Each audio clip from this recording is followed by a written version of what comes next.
All right, welcome back. My guest with me right now virtually, Dele Faseemo is the group head oil and gas at Sterling Bank, and Noelle Okwedy is the senior energy analyst at Stears Business. Thank you to you both for joining us. Noelle, good to see you, and welcome to the program. Noelle, I will start with you first and speak to me about to what extent Nigeria's electricity problem is. Of course, many Nigerians do know we do not have power, but many Nigerians do not even know that the country has the largest electricity access deficit in the world, and perhaps even the components or since the days of NEPA, you still see there are many Nigerians when light is being brought up, like, oh, up NEPA. Some people don't even know that there's no NEPA anymore. So can you explain to what extent that our electricity problem? Thank you, Nancy. Thank you for having me. I'll just start by saying that, yeah, that we haven't had NEPA for a while now. It's been over 10 years now. So from NEPA, we moved to PHCN, and then PHCN was privatized, was split up into 11 distribution companies, generation companies, and transmission. So generation and distribution have been privatized, but despite all these reforms, Nigerian electricity, the situation is still the same. That's why people still call it NEPA, because there haven't been any significant changes that would even make you notice that things have changed. So the reforms haven't yielded the results. And like you said, we have the largest electricity deficit in the world. Um, Close to 90 million Nigerians don't have access to the grid. So that's less than 50% of our population without access to the grid. And then even those that have access, we know the situation. Um, Within 6 months of the year of 2022, the grid has collapsed more than 5 times already. And even when the grid is not collapsing, issues with generation. Generation is not enough. We generate about 4,000 megawatts for a population that requires at least 20,000 megawatts. And even our installed generation capacity is only about 13,000 megawatts, which isn't even enough.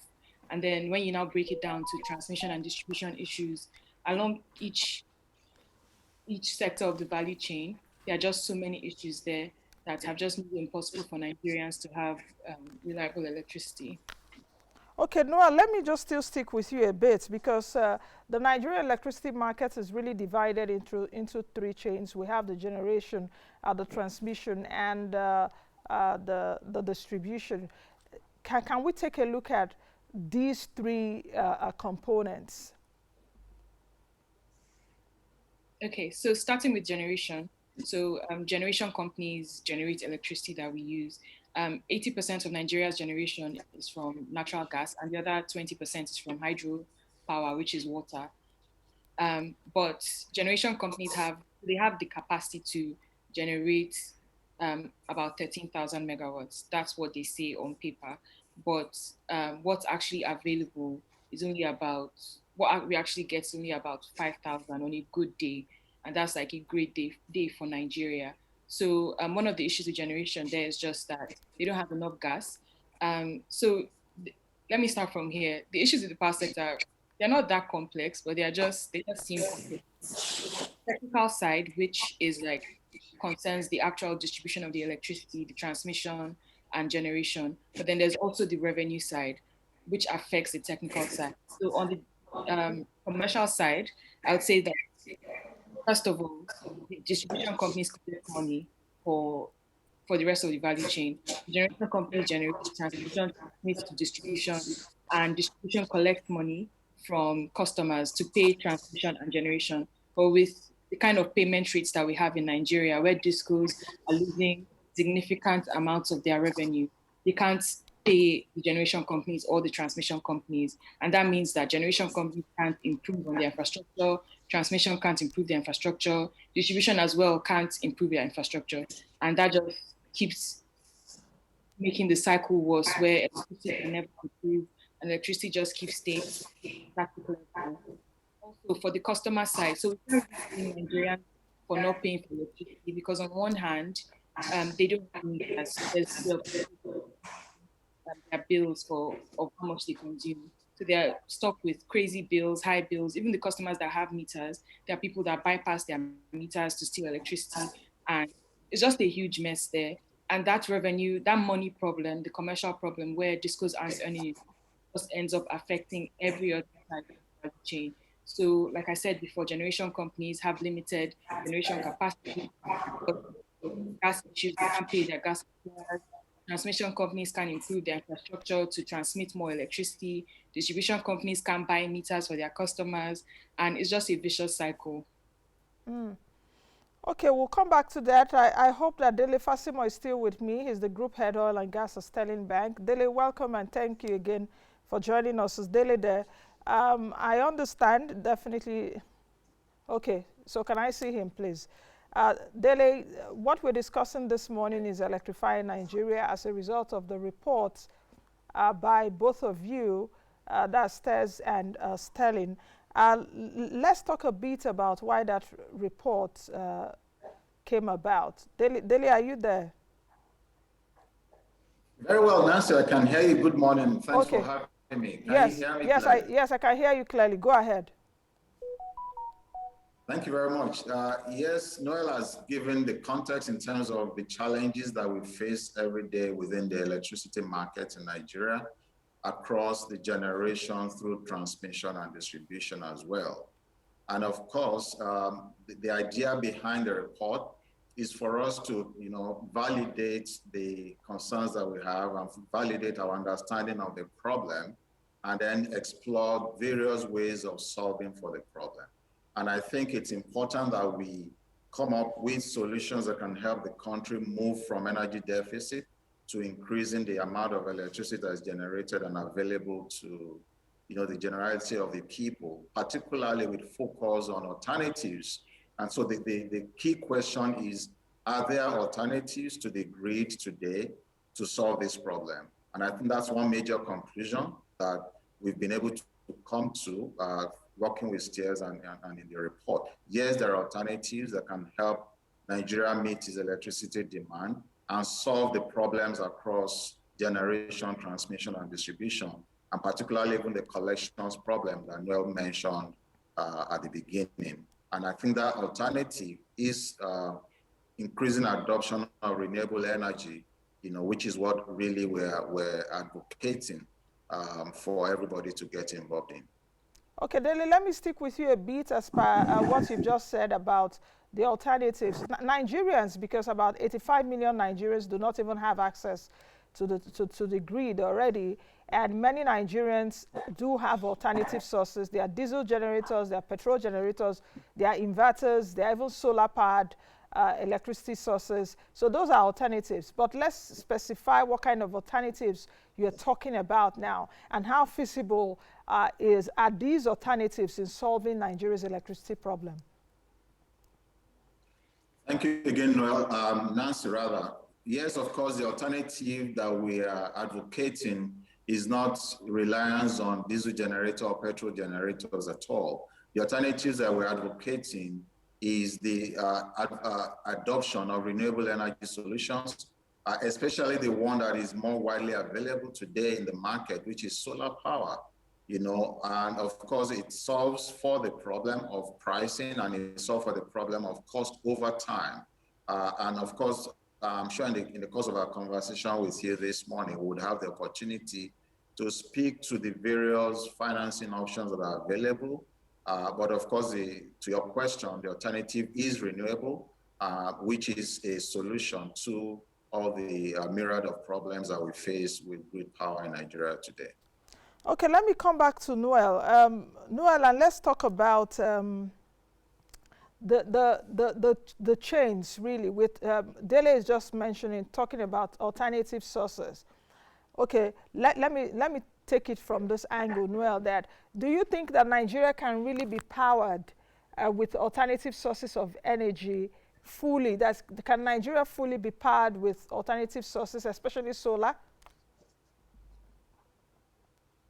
Thank you, Nancy. I think that we can. So we have the resources, right? We have the natural resources, which is the sun. Nigeria receives enough 2,600 hours of sunlight in a year, which is enough to power the country. But on the other hand, we also need to realize that it's not like solar is going to replace the grid or take over the entire grid, but we need to use all the resources that are available. So we have natural gas, we have solar, but for now, with the issues with the grid, where, like I've said, the revenue problems, where we can't take advantage of the grid to its full capacity from gas and even hydro, we need to leverage our solar resources more so that we can close the energy deficit to a larger extent than we're doing now. Okay. And even for solar energy, so solar energy can also power the grid. There are countries that have solar farms that are connected to their grids, and as climate change and the energy transition continues and the conversation expands, we're heading towards a world where renewable energy solutions are not just the future, but they are the present. And Nigeria needs to leverage all the resources that it can get to lift people out of energy poverty. Okay. All right. Before I come back to you, Dele, let's quickly take a break. And when we return from the break, the program continues. We're talking about powering or electrifying Nigeria with alternative sources of energy. How feasible is that? The report by Stears and Sterling Bank. Let's quickly take this break. We'll be right back.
All right, welcome back. In case you're just joining us, we're talking about electrifying Nigeria, the challenges of electrifying Nigeria, and perhaps the alternative sources to powering Nigeria. My guest is still with me, Dele Faseemo, who is the group head oil and gas at Sterling Bank, and Noelle Okwedy, who is the Senior Energy Analyst at Stears Business. Both our firms have come up with a report, electrifying Nigeria, and that's what we're looking at. It's always very interesting that perhaps one of the three major challenges of Nigeria is power, if it's not even number one.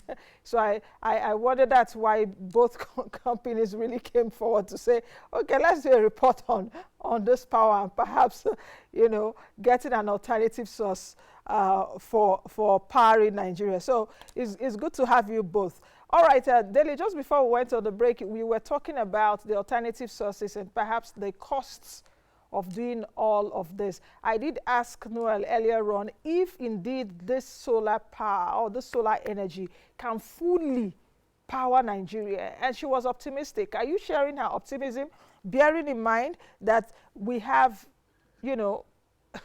okay, you are laughing. Tell me, tell me what's on your mind before I go ahead.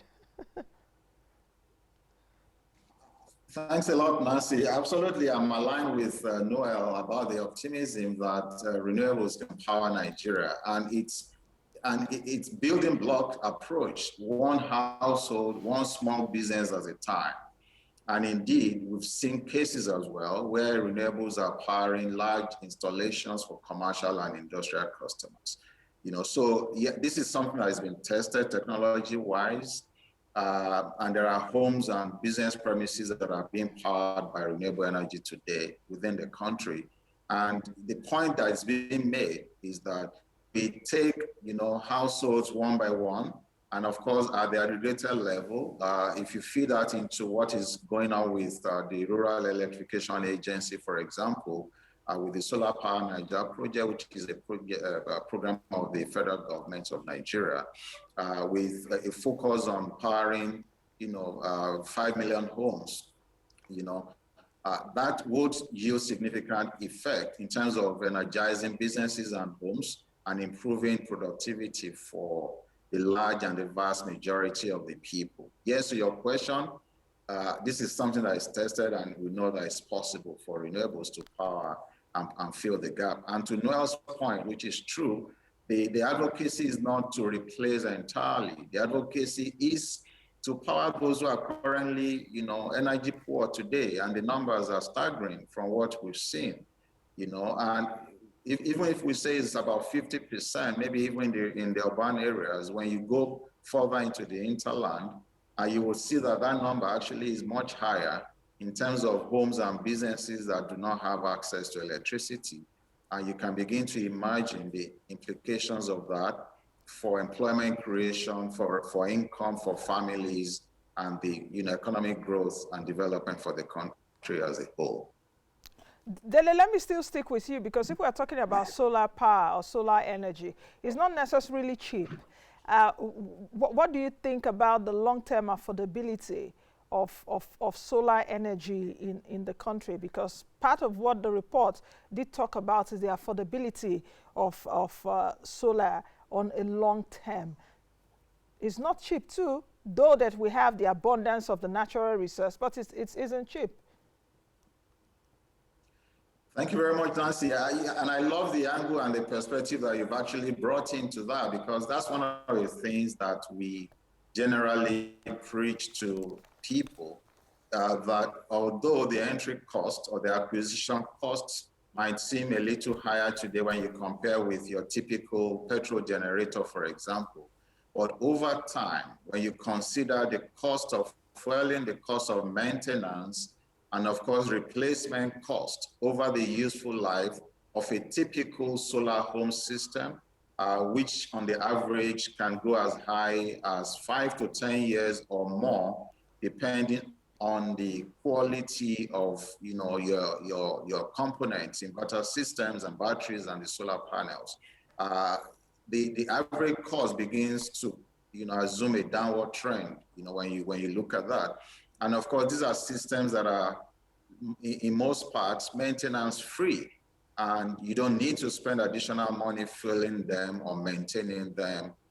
So when you compare that, you would see that over time you're saving money. And in fact, a few months ago, it may be harder for us to convince people that this is cheaper, but I'm sure with what is happening in the global market with the price of crude oil today, and the implication that we're seeing locally for prices of petroleum products like diesel, you would begin to appreciate the fact that it is making more sense for people to adopt renewable energy solutions to power their businesses and homes. And the question might be, is this something that can be scaled? Is this something that can be replicated on a larger scale for businesses? Absolutely, that's very much possible. I don't want to speak too much about Sterling and what we're doing, but for those who may be aware, we're already in the process of powering a 17-story head office in Marina with renewable energy solutions. And we have clients, we have businesses that we've seen that have actually demonstrated that this can power, a whole commercial and industrial installations. So when we're talking about solar power, we're not just talking about Pico Solar. Pico Solar, that's powering like smaller appliances like, your lamps and all of that. From what you have said, solar power can really be very sizable and can power on a massive scale. That's what you're saying. Because some Nigerians may not even think that it can do that. Sorry, can you say that again? I didn't. Yes, because some Nigerians may not think that solar power can really power anything, from Pico to perhaps the massive power needs that we do need in Nigeria. So our duty today, which is why when doing this together with yourselves, is not just to let people know, not just to talk about it, but to demonstrate, and indeed that, solar solutions and other renewable energy solutions can power large-scale industrial installations.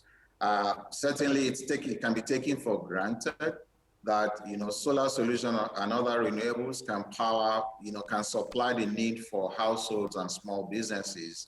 I can testify to that personally from my own experience. As a person, I am about 90% off grid in my home, and there are air conditioners working and other sort of domestic appliances that are being powered effectively with these solutions.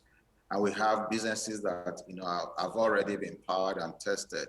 So yes, we continue to, engage in this sort of advocacy and public awareness opportunities to let people know that the technology that is supporting renewable energy solutions have gone really advanced.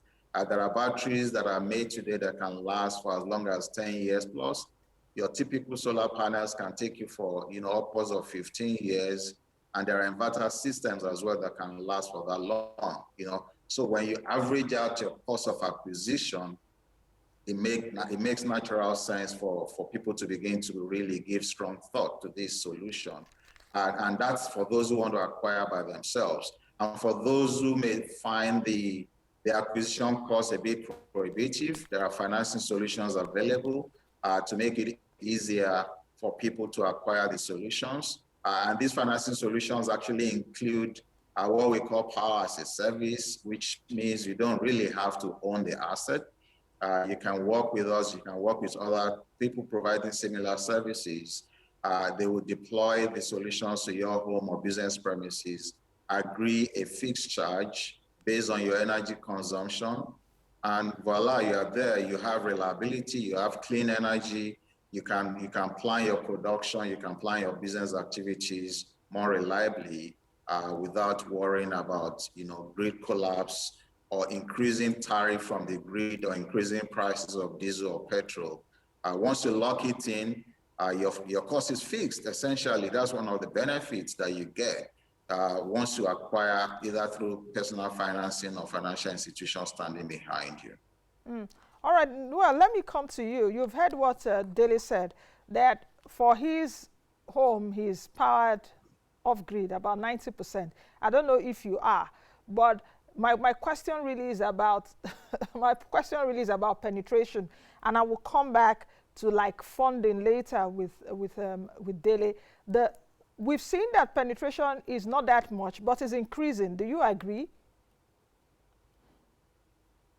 Yes, definitely. Penetration is increasing every day.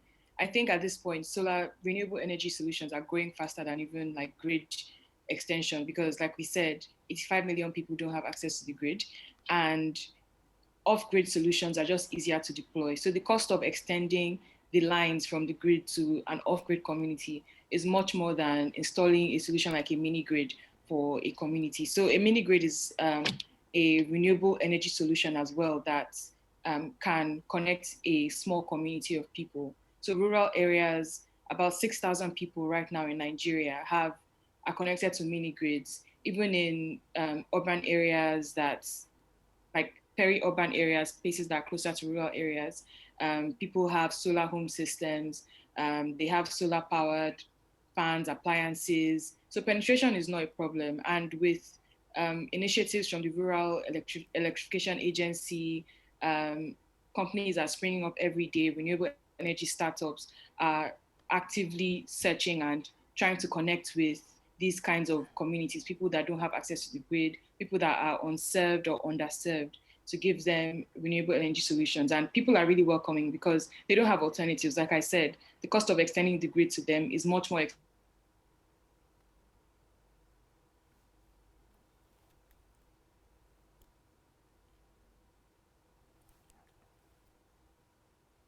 prices at like 800 naira, and the income levels in Nigeria are just not as advanced to the point that people can afford these solutions. But then with renewable energy solutions, where people can, like Dele said, there's solar as a service. There are pay-go services where you pay as you go. You pay a little bit every month, and then at the end of a period, you own the device for yourself. So penetration is not an issue. It's really going fast, actually. Okay, though you've glossed a little bit about the role of the REA, that's the Rural Electrification Agency, I know that they also have the Nigeria Electrification Project, if I'm not mistaken.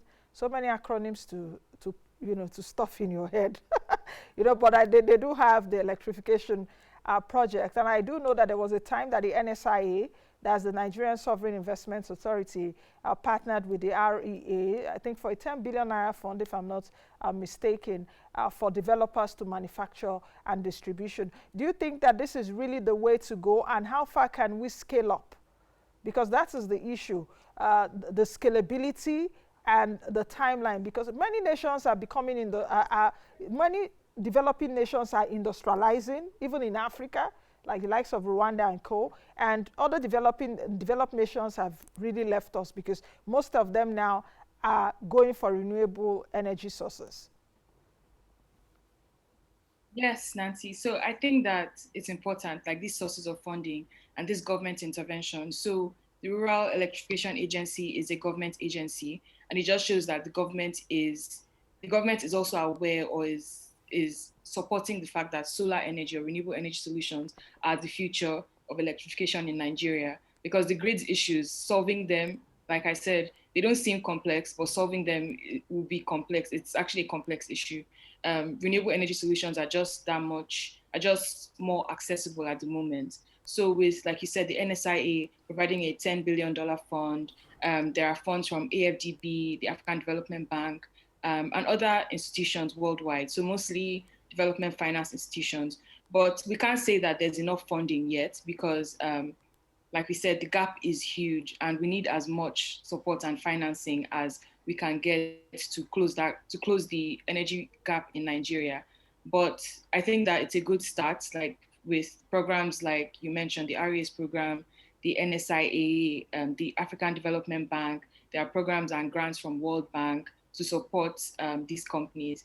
Because of how asset heavy renewable energy solutions are, it can be difficult to get financing from like local financiers like banks and other organizations. But banks like Sterling are trying to bridge that gap as well. And then you also have international institutions who are also providing financing for these renewable energy startups and companies to scale.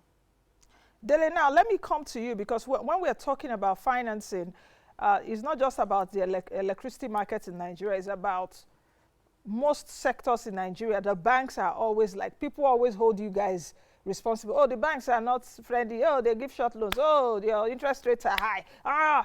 You guys are like the culprits, People really don't like you guys in Nigeria because they say banks don't support businesses. So if we're talking about solar power, for it to power the whole of the country, what kind of business models are banks such as yours and others need to take a look at? What kind of business models really should the solar powered people or those involved in the business come up with that are bankable, that guys like you can look out for and finance them?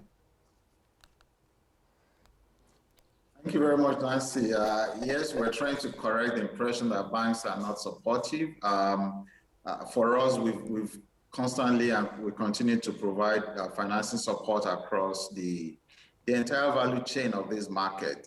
So for individuals and families and households who want to acquire the solutions, there are consumer asset finance loans that are available to them at well-subsidized interest rates below what you will find in a typical commercial lending situation. And talking about models, Noelle mentioned the sort of partnerships and involvements of multilateral financial institutions involved in this space, working with a bank like Sterling. One of the things that we're doing is to continue to share the risk with them. I'm sure you know, interest rates are a measure or an indication of assessment of risk. As more and more institutions globally come into this space to share the risk, the level of interest rates will continue to come down. And the federal government of Nigeria is also playing a very active role, actually, in providing, subsidized loans to businesses, to those who want to build mini grid solutions, those who are planning to set up local assembly plants for solar panels. All of these people are working with us as well. So there are financing solutions available to them. And of course, we continue to work with them, encouraging more equity type partnerships, so as to reduce the level of debt that goes into the business. But straight on to your question, yes, there are subsidized loans and concessional financing available today. And these financing solutions are available not just for the corporates, but they're available for families, for individuals, especially those who have regular incomes or those who have businesses to take advantage of in the market today. It's so interesting. I'm looking at your report, and it did say that Nigeria's commercial and industrial sector makes up 8% of Nigeria's electricity consumption. So that means that the remaining 92% should be households, if I'm not mistaken. How bankable or how profitable is that in terms of financing, that if you want to go financing households for solar power, will it be profitable? If 8%, because I'm trying to see the logic here, if 8% of Nigeria's electricity consumption is for commercial and industrial sector, because assuming that yes, it will. Yeah, that the big guys, the commercial guys, are those that you people will be giving loans to. Thanks, Nancy. The financing is available to all economic units, not only to businesses. And there are very beautiful models today that, actually even blends households and businesses together. So earlier, Noelle was speaking about mini grids, and there is also a model that is called interconnected mini grids, which means that, you could have grid solutions provided on a mini scale within local communities. And one beautiful thing about that model that makes it even more bankable is what we call productive use appliances, right? So within those sort of communities, it would be interesting for you to know that there are people who actually want to set up businesses within their own homes or within their own locality. And the only thing that is standing between them and their vision is electricity. So when you connect a typical home, you are not only powering the home for consumption, you are actually powering them for a lot of productive business activities, which in turn make mini grid, projects more bankable and more commercially feasible and sustainable over time. So these are the sort of models that we're seeing. These are the sort of models that we're working with developers to build, such that the electricity being provided from these solutions is not just for them to charge their phones or to watch TV, but to actually engage in productive activities that would help improve their well-being and their economic output as well. Okay, just quickly, Dele, because we are closing now in the next 2 minutes or so. Most of the solar products sold in Nigeria are really manufactured overseas. How are we taking a look at the manufacturing and the assembly? Because Nigeria is like an import-dependent nation. That's one. Then the second part of it is the sale and the end use, because your report also talked about that. Thank you very much.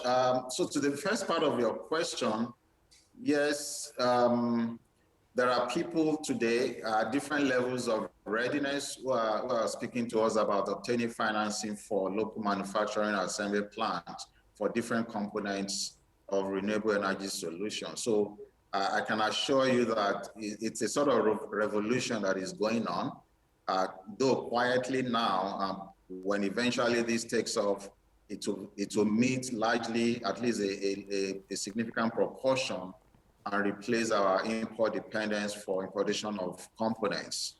So I'm pretty optimistic about that. The second part is about integrating the end-to-end user finance and all of those. Yes, of course, as the adoption of renewable energy solution increases, it only enhances the business case for local manufacturing. And like you rightly mentioned, a lot of the components are today imported. And again, we know where we are as a nation with regards to how we're managing our foreign exchange situation. So if we can solve this problem, we're not only going to be solving for energy, we're not only going to be solving for productivity and economic growth for the country, we're indeed going to be helping the country solve the foreign exchange situation that has become something of importance to policymakers and to the government and to every economic unit in the country today. All right, thank you. Noelle, in just about 45 seconds, oh, Noelle is gone now. What happened? Okay, so Dele, let me close with you. In just about 45 seconds, is Nigeria's solar markets, Nigeria's solar energy, is it indeed bright? Is it really bright? Is it promising, like you have painted today, and the role of the public and the private sector, very quickly, in achieving this?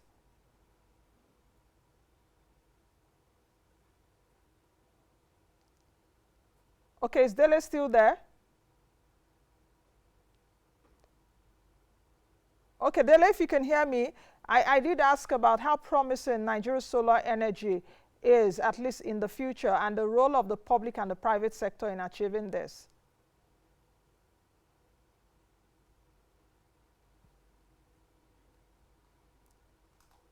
Public partnership projects, working with the REA, working with multilateral institutions, and certain subnational governments actually to ensure that not only the private sector is leading